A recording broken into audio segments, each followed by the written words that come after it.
సామాజిక పెన్షన్ల విషయంలో ఆంధ్రప్రదేశ్ ముఖ్యమంత్రి జగన్మోహన్ రెడ్డి డ్యూయల్ గేమ్ ఆడుతున్నారా? తెలుగుదేశం పార్టీ నాయకుల వల్లే మీకు పింఛన్లు దక్కడం లేదు అనేటువంటి ముద్ర ఇప్పుడు తెలుగుదేశం మీద వేసేందుకు జగన్మోహన్ రెడ్డి ప్రయత్నాలు చేస్తున్నారా అంటే అవుననే సమాధానం ఇస్తున్నారు కొంతమంది రాజకీయ విశ్లేషకులు. ఇక ఇదే అంశానికి సంబంధించి మనతో మాట్లాడేందుకు ప్రముఖ రాజకీయ విశ్లేషకులు, ప్రముఖ సీనియర్ జర్నలిస్ట్ సిఎస్ రావు గారు మనతో ఉన్నారు. సార్తో మాట్లాడదాం. సార్ హాయ్ సార్, నమస్తే. హలో, నమస్తే.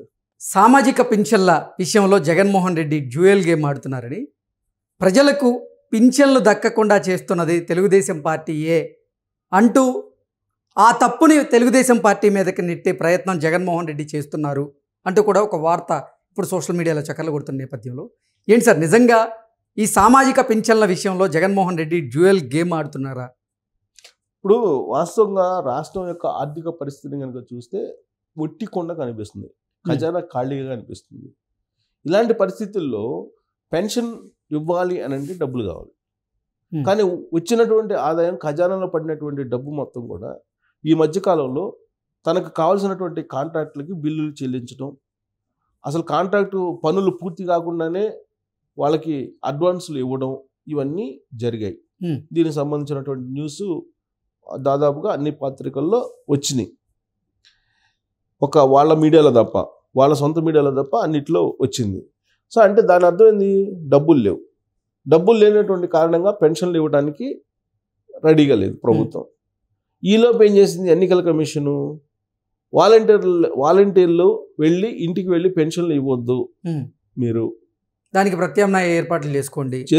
మీరు ప్రచారం చేస్తున్నారు, ఎన్నికల ప్రచారం కాబట్టి మీరు ప్రత్యామ్నాయ ఏర్పాట్లు చేసుకోండి, వాలంటీర్లని ఎన్నికల ప్రక్రియకి దూరంగా ఉంచండి, వాళ్ళ సెల్ ఫోన్లు, వాళ్ళ దగ్గర ఉండేటువంటి సెల్ ఫోన్లు హ్యాండ్ ఓవర్ చేసుకోండి అని చెప్పి చాలా క్లియర్గా చెప్పింది.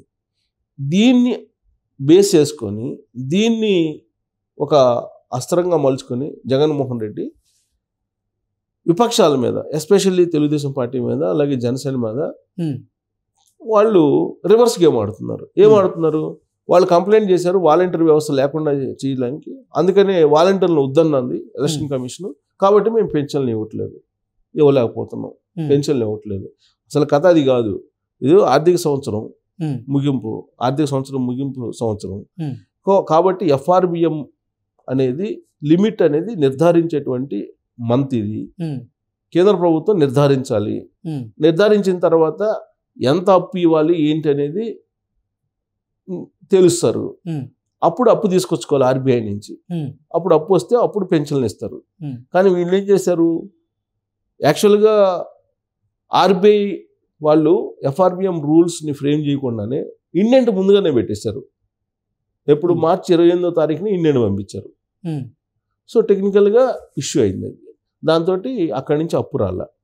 ఓకే, మార్చిలో వీళ్ళు ఏం చేశారు? రాష్ట్ర ప్రభుత్వం దాదాపు ఏపీఎండిసి నుంచి, అంటే మైనింగ్ ఏపీఎండిసి నుంచి 7,000 కోట్ల రూపాయలు బాండ్లు రిలీజ్ చేసి వాళ్ళు అమ్ముకుని 7,000 కోట్ల రూపాయలు ఖజానాకు తీసుకొచ్చుకున్నారు. ఇది కాకుండా ఆదాయం, జనరల్గా వచ్చేటువంటి ఆదాయం 27,000 కోట్లు, సుమారు 17,000 కోట్లు. సో ఈ 17 + 7 24,000 కోట్లు ఏమైపోయినాయి? 1వ తారీఖు పెన్షన్ ఇవ్వడానికి ఏమైంది? వాళ్ళకి ఇవ్వచ్చు కదా. అంటే ఆ 24,000 కోట్లు లేవు. ఎక్కడికి పోయినాయి ఆ డబ్బులు? అంటే కావాల్సినటువంటి కాంట్రాక్టులకు ఇచ్చుకోవడానికి, అసలు పనులే చేయకుండా వాళ్ళకి డబ్బులు ఇచ్చుకోవడానికి, ఈ అరియర్స్ వాళ్ళకి అందరికి ఇవ్వడానికి, ఈ బిల్స్ ఈ మధ్యకాలంలో అన్నీ క్లియర్ చేశారు కదా. వైఎస్ఆర్ కాంగ్రెస్ పార్టీకి సంబంధించినటువంటి కాంట్రాక్టులకి ఈ బిల్స్ అనేది క్లియర్ చేశారు. దాంతో ఖజానా ఖాళీ అయింది. ఖజానా ఖాళీ అయినప్పుడు మళ్ళీ అప్పు తీసుకురావాలి ఆర్బీఐ దగ్గర. సో ఆర్బీఐకి సంబంధించి టెక్నికల్ ఇష్యూ ఇది, దాన్ని నేను చెప్పింది. సో ఈ నేపథ్యంలో పెన్షన్లు 1వ తారీఖు ఇవ్వలేకపోయారు. 1వ తారీఖు ఇవ్వలేకపోవడానికి కారణం ఎవరు అని అంటే, ఇప్పుడు విపక్షాలు కారణంగా నేను ఇవ్వలేకపోయాను, లేకపోతే 1వ తారీఖు ఇచ్చామని నేను చెప్తున్నాను. ఏ రోజైనా జగన్మోహన్ రెడ్డి 1వ తారీఖు అందరికి జీతాలు ఇచ్చారా? ఇచ్చిన దాఖలాలు లేవు కదా. అందరికీ జీతాలు 1వ తారీఖు ఇచ్చినటువంటి దాఖలాలు ఉన్నాయా? లేవు. ఇదే విషయాన్ని గవర్నర్కి పోయి కంప్లైంట్ చేశారు కదా ప్రభుత్వ ఉద్యోగుల నేతలు. వాళ్ళు పోయి కంప్లైంట్ చేస్తే వాళ్ళ మీద కేసులు పెట్టారా లేదా? ఈ ప్రభుత్వం కేసులు పెట్టించింది కదా.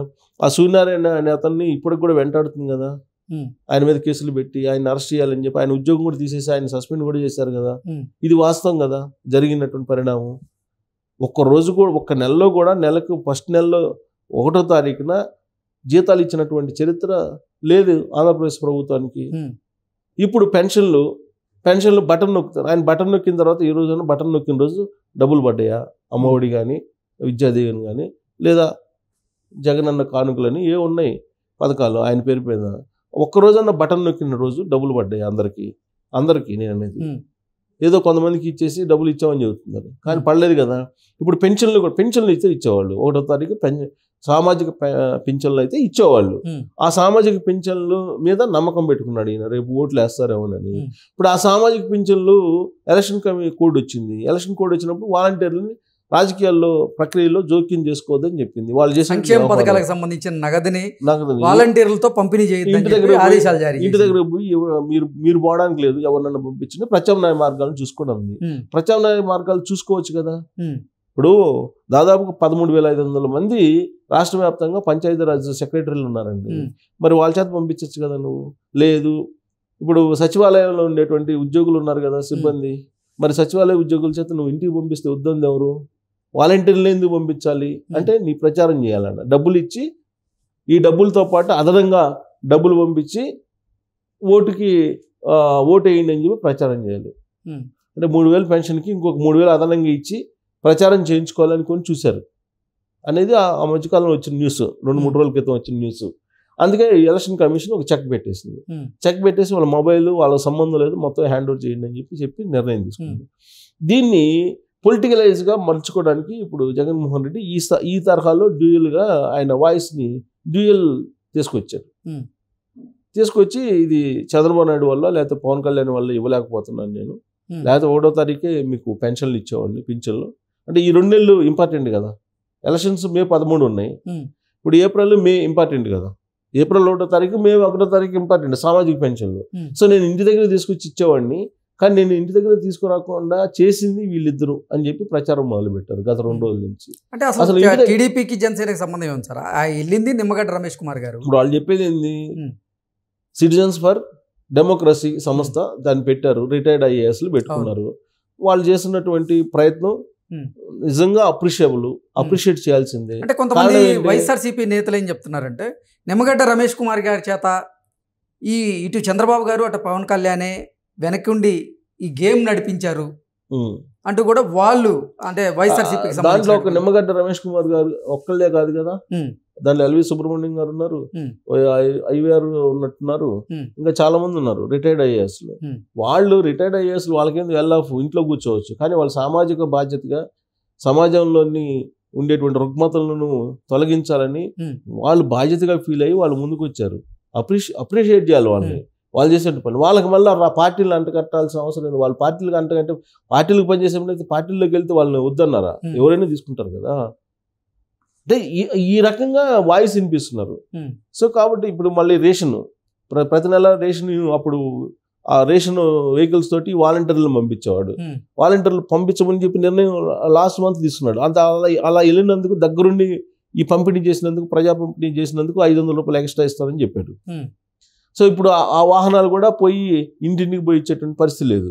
ఇదంతా కూడా విపక్షాల మీద నెట్టేటువంటి ప్రయత్నం జగన్మోహన్ రెడ్డి చేస్తున్నారు. సో అంటే జగన్మోహన్ రెడ్డి ఏం చెప్తే ప్రజలు అది వింటారు, ఆయన మీడియా ఏది చెప్తే అది వింటారు అనేటువంటి భావనలో ఉన్నారు. విపక్షాలకి ఎలక్షన్ కమిషన్ తీసుకున్న నిర్ణయాలకి సంబంధం ఏంటి? సంబంధం లేదు కదా. ఇప్పుడు అదే అసలు డబ్బులు లేవు కాబట్టి ఈయన పిటిషన్ ఆపిచ్చారని చెప్పి చెప్పొచ్చుగా ఇంకొక హ్యాంగిల్లో. జగన్మోహన్ రెడ్డి ఇప్పుడు ఆయన ఏమంటున్నాడు, తెలుగుదేశం వాళ్ళందరూ వేయించారు, ఎలక్షన్ కమిషన్ కంప్లైంట్ చేయించారు, ఎలక్షన్ కమిషన్ నిర్ణయం తీసుకుంది అని చెప్తున్నారు. డబ్బులు లేవు, ఖజానాలో డబ్బులు ఇవ్వకపోతే పబ్లిక్ రివోల్ట్ అవుతారని చెప్పేసి ఈయనే వాళ్ళ చేత పిటిషన్ ఇచ్చి రద్దు చేయించాడు అనుకోవచ్చుగా. అట్ట కూడా అనుకోవచ్చు కదా. కాబట్టి వాస్తవాలు ఇప్పుడు నిజంగా ఆయన ఇవ్వాలనుకుంటే సచివాలయ ఉద్యోగులు పంపించవచ్చు, పంచాయతీ కార్యదర్శులను పంపించవచ్చు, ఇంటికి పోయి పెన్షన్ ఇవ్వడానికి. ప్రత్యామ్నాయ మార్గాలు తీసుకోవచ్చు చూడమని చెప్పింది కదా ఎలక్షన్ కమిషన్. ఇవ్వద్దని చెప్పలేదుగా, పెన్షన్స్ ఇవ్వద్దని చెప్పలేదుగా. కాబట్టి నేల విడిచి సాయం చేస్తున్నాను. ఇది రాజకీయాల్లో ఆరోపణలు ప్రత్యారోపణలు సహజమే, కానీ బట్ వాస్తవాలకు దగ్గరగా ఉండాలి చేసే ఆరోపణలు, లేదంటే బూమరాంగ్ అయ్యే అవకాశం. ఓకే.